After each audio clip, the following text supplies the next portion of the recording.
नमस्कार दोस्तों, मैं सतीश स्वामी स्वागत करता हूं आपका आपके अपने YouTube चैनल किसान फार्मिंग क्लब में।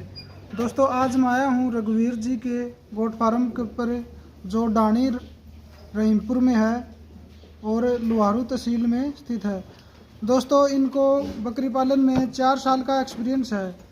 तो आज हम इनसे जानेंगे बकरी फार्म में जो मोर्टिलिटी होती है बच्चों की और बकरियों की, उसमें जो नए फार्मर होते हैं वो बहुत ज़्यादा चिंतित हो जाते हैं। जैसे कोई 10 बकरियों से शुरुआत की, कोई और नया बंदा, उसके 2 बच्चे भी मर गए, तो वो बहुत ज़्यादा चिंतित हो जाएगा कि अपना फार्म तो बहुत लॉस में जाएगा, अपने 2 बच्चे मर गए। तो आज हम उसी पर चर्चा करेंगे।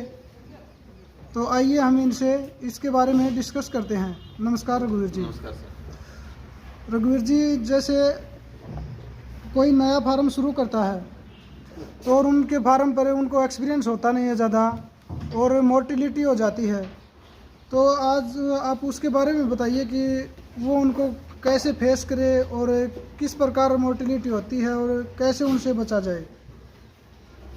बिल्कुल सही है। मैं ये बता देता हूँ जी आपको कि एक ही लाइन में इसका पूरे का सार बता देता हूँ आपको कि जहाँ जन्म है वहाँ मरण है, जहाँ जन्म होगा वहाँ पे मृत्यु भी होगी। हाँ, कोई जीव हो चाहे जो जन्म कोई लेगा भी जीव वो हो, मृत्यु चाहे होगी। इंसान हो चाहे कोई जीव हो, कोई भी ऐसा घर नहीं है जिस घर में मृत्यु ना हुई हो हाँ। किसी प्रकार की। तो यदि अपनी मोर्टिलिटी 10% तक है तो आप नेचुरली मानो। अच्छा, 10% से ऊपर जाती है तो आपको चिंतित होने की जरूरत है। अब नए जो होते हैं वो पहले से ही कुछ डरे हुए होते हैं, फोन आते हैं कि इसकी बीमारियां क्या क्या आती हैं, ये आती हैं वो आती हैं। तो देखो, बीमारियां तो जीव है तो बीमारियां भी आएंगी। तो गाड़ी तो है नहीं कि हमने लाके घर पे खड़ी कर दी, 15 दिन बाद में वो वैसी की वैसी मिलेगी। हाँ सही है। हाँ, तो मौसम का भी इफेक्ट होता है, कुछ खान पीने का भी इफेक्ट होता है, कुछ शारीरिक प्रॉब्लम भी हो जाती हैं। तो बीमारियां तो रहेंगी। जो पुराने टाइम में जो बड़ी बीमारियां थी उनका आजकल निदान होने लगा है, उनके जो है ना टीकाकरण आ गए हैं। अब उसके अंदर नस्ल कोई भी हो, सभी नस्लों के अंदर टीकाकरण करवाना जरूरी है। कोई भी नस्ल हो, उसके जो साल में 4-5 टीके मेन होते हैं वो लगाने के बाद आप एक तरह से चादर ओढ़ के सो सकते हो। फिर भी आपके फार्म के अंदर जो है ना मोर्टिलिटी को आप नहीं रोक सकते। जैसे बच्चों 5-6% तो नेचुरली मोर्टिलिटी होती है बच्चों की, 5% तक तो। अच्छा, अभी जैसे सर्दी गई है, हाँ, तो सर्दी में बहुत ज़्यादा मोर्टिलिटी हुई है, उसके बचाव के लिए क्या करना चाहिए? देखो, कुछ तो अपनी खुद की गलतियां रह जाती हैं छोटी मोटी, तो 1-2% मोर्टिलिटी हो जाती है। लेकिन कई बार ऐसा भी होता है कि बच्चा जो है ना 5-6 दिन तक ही जीवित रहता है। वो नेचुरली भी ऐसा हो जाता है बहुत बार। अच्छा, उसकी ना तो कोई बीमारी होती है ना कोई और होती है, और बच्चे की डेथ हो जाती है। अब ये मोर्टिलिटी हम मानव जीव में भी मान के चले तो होती है। बच्चों की मोर्टिलिटी मानव जीव में नहीं होती क्या? हाँ होती है।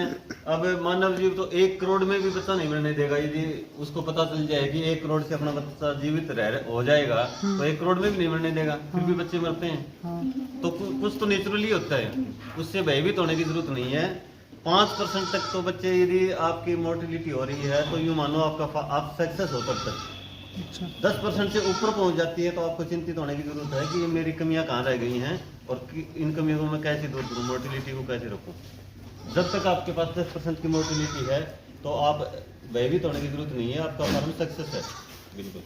और वैक्सीनेशन लगाने के बाद तो बकरी फार्म में मोर्टिलिटी होगी नहीं। का भी देखो, कुछ हद तक क्या है कि वैक्सीनेशन जो है ना वो बर्फ में रखी जाती है, जहाँ जब फैक्ट्री से जब चलती है और जब तक बकरी को लगती है तब तक उसकी जो है ना कोल्ड चेन मेंटेन रखनी जरूरी होती है। तो कई बार कोल्ड चेन बीच में से टूटी हुई हो और अपने को पता नहीं हो तो वो काम नहीं करेगी बकरी के ऊपर। हाँ, जैसे कोई नया लाता है और फिर वो पीछे वाला कह देता है कि मैंने वैक्सीनेशन कर रखी है, लेकिन उसकी कोल्ड चेन मेंटेन नहीं होगी, ना हो तो वो वैक्सीन काम नहीं करेगी। अगर हम भी ले आते हैं मार्केट से, अगर हो सकता है उसकी कोल्ड चेन बीच में से टूटी हुई हो तो वो भी काम नहीं करेगी। तो इस तरह के रेयर चांस होते हैं, उस चांस में मोर्टिलिटी 1-2 हो जाती है। तो देखो, बकरी पालन आपके अंदर धैर्य है ना तो आप सक्सेस हो। आपके अंदर उतावलापन है, जल्दबाजी आप करते हो तो हो सकता है आपको बीच में छोड़ना पड़े, क्योंकि जल्दबाजी जो है ना हर चीज में नुकसानदायक होती है। आप जल्दबाजी में आपके 2 बच्चे की डेथ हो गई और जल्दबाजी में आपने काम बंद कर दिया, तो फिर आप इससे कैसे सक्सेस होगे? हाँ, उतार चढ़ाव तो इसमें उतार देखने चढ़ाव को तो मिलेंगे। इस चीज में नहीं है, जीव है तो उतार चढ़ाव तो होंगे सर। हाँ, लाइव स्टॉक बिजनेस है ये। लाइव स्टॉक है, ये है नहीं कि आपने स्टॉक कर दिया 6 महीने बाद भी आप ताला खोल के देखोगे तो स्टॉक आपका वैसा का वैसे मिलेगा, ऐसा इसमें नहीं है। अच्छा, हाँ। और कोई बड़ी बीमारी आती हो जिसके कारण मोर्टेलिटी होती हो? बड़ी बीमारियां कुछ नहीं आएंगी अगर आपने टाइम टू टाइम अपना वैक्सीनेशन जो नियमानुसार किया है, तो हम्म। नियमानुसार आपने वैक्सीनेशन कर दिया तो आप बड़ी बीमारियों से निश्चिंत हो जाओ। अभी जैसे मौसम चेंज होगा, हाँ, तो अब क्या ख्याल रखना चाहिए नए बकरी पालकों को? देखो बकरी को जो है ना, जो है सर्दी चली गई और गर्मी आएगी धीरे धीरे।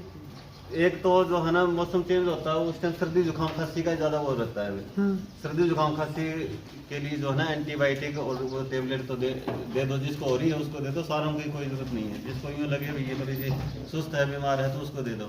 अच्छा। बाकी आपने यदि वैक्सीनेशन कर रखी है तो सर्दी जुकाम खांसी बुखार दस्त यही बचेंगी और बड़ी बीमारियां कुछ नहीं आएंगी। इनको आपको केयर करनी है, टाइम टू टाइम उसका 2 रुपये की दवाई लगेगी, वो अपने टाइम पे दवाई लगा लो। अभी मौसम चेंज होगा तो चारा भी चेंज करना पड़ेगा। देखो जिसने स्टॉक कर रखा है वो तो आगे चलाएगा चारा, जैसे हाँ, कि जिसके तो- पास बचा हुआ है गरम वो तो- चारा है। मैंने तो इसी हिसाब से स्टॉक किया था कि फरवरी लास्ट तक मेरा जो मूंगफली का चारा खत्म हो जाए, क्योंकि ये गर्म होता है। हाँ। सर्दियों में अभी गर्मी आ जाएगी तो ठंडा देना गर्मियों में पड़ेगा। थोड़ा ठीक नहीं रहेगा, तो मैं इसको अब बंद कर दूंगा फरवरी लास्ट में। फिर ये गुआर का वगैरह है ये चलेगा। और गर्मियों में अब हरा चारा देने की भी आवश्यकता पड़ेगी, क्योंकि बकरी को हरा चारा सर्दी में भी देना चाहिए यदि उपलब्ध हो तो। अच्छा। लेकिन हरे चारे में जो है ना वो पानी की मात्रा, कई चारा ऐसा होता है जिसमें पानी की मात्रा ज्यादा होती है, कई चारे ऐसे होते हैं हरे जिसमें पानी की मात्रा कम होती है। सर्दियों में कम पानी की मात्रा वाला चारा देना चाहिए, गर्मियों में किसी भी प्रकार का चारा दो बहुत अच्छा है। जैसे अब सर्दी चली गई, सर्दियों में बकरी पानी कम पीती हैं, लेकिन अब गर्मी में पानी ज़्यादा चाहिएगा। अगर पानी कम पिएंगी तो उनको हाइड्रेशन हो जाएगा और फिर वो बीमार पड़ जाएंगी।